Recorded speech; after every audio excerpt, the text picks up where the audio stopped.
You're Track Dealer, right? Yes. You're from France and you're a music producer. I know he's wearing Ed Hardy, so he knows about Ed Tell Hardy. us some of the people that you produce musically. I work with Chauncey Black from Blackstreet, Sean Paul, Chico Beniman, Uncle Show, Little Zane. Pretty much a lot of people, and I have 7 platinum records as a music producer in France. Now let me ask you, what famous people, famous singers that the audience would know could really benefit from a few singing lessons, in your opinion? Wow, that's a good one. Singing lessons. Yeah. J-Lo. Back in time for one day and talk to anybody who ever lived, who would you like to talk to for one day? No, I'd like to talk to my father again. Do you ever get mail from guys that dumped you way back when, before you fully matured as a woman, and now they see you on TV and they go, wait a minute, I wonder if she'd take me back? Yeah. Have you ever gotten letters like that? I've gotten, not even a phone call. I just remember one guy was just like, oh my God, you're the best, you're this. And I'm like, yeah. Now that I have this and I have that, now you think that I'm like, yeah, goodbye. Goodbye forever. See you in the next life. I'm going to interview Ricky Minor. You're the musical director of American Idol, right? Yeah. Okay, Ricky, what is the one piece of advice you have for anybody who's an aspiring contestant who wants to win on American Idol? What is the one piece of advice? One piece of advice that you need to win American Idol and to move forward is to stay true to who you are and constantly use the advice of the people around you. We're professionals. We're there to help. So if you use that information and do what all these people who work with everyone tell you, then you'll be fine. But I think that you just can't let your nerves get the best of you. The key to a great song is the wedding between the lyric and the melody. And I don't care if it's a country or heavy metal or pop or whatever you're doing, it's the way those words fit with the melody. That makes great songs. Of all the people out there in the music business, who would you like to put together and make one record with? 2 people you could ideally, if you could put them together and produce one record with.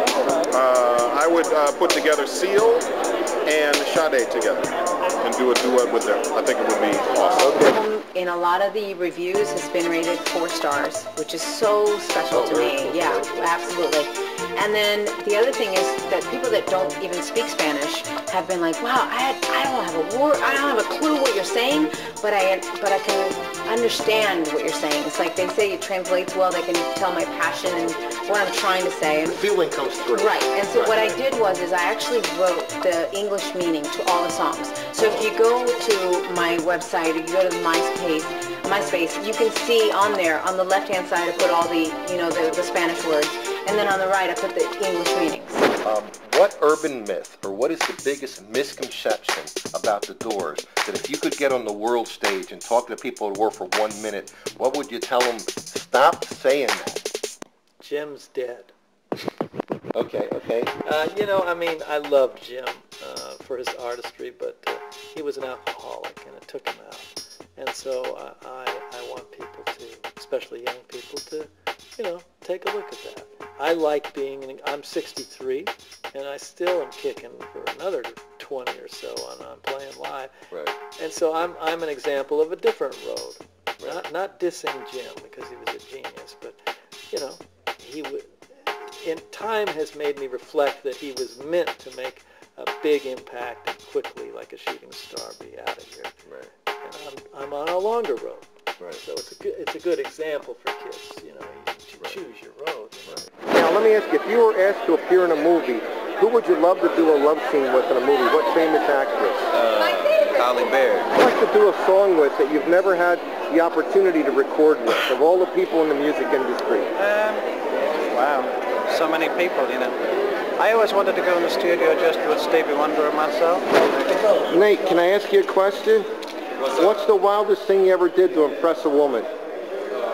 Brought it to an event. Now let me get all the website stamps. Yeah. You're on WWE.com, right? Okay, now you have your own website too. LillianGarcia.com. Okay, and you have a MySpace? It's myspace.com/LillianGarcia. Now with my website, I actually bought out Lillian Garcia with 1 L and with 2 L's and merged them together. Very cool. Okay, but with the MySpace, you have to put Lillian with 1 L in the middle. on there, it might show LillianGarcia.com, because somebody else owns the other one. It might be a massage parlor in New Jersey or something, Exactly. right? We don't want to go Exactly. there, yeah. Okay, what's the most fun thing about being on the road?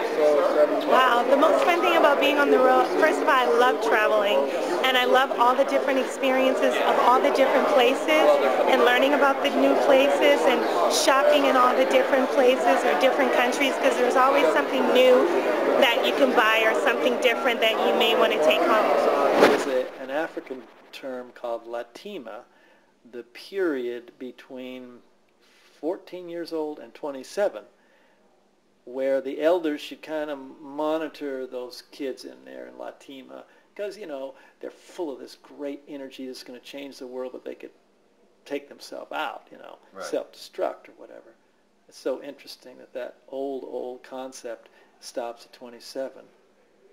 Jim, Janice, Jimmy, Kurt Cobain, et cetera, all checked out at 27. It was kind of prophetic, yeah.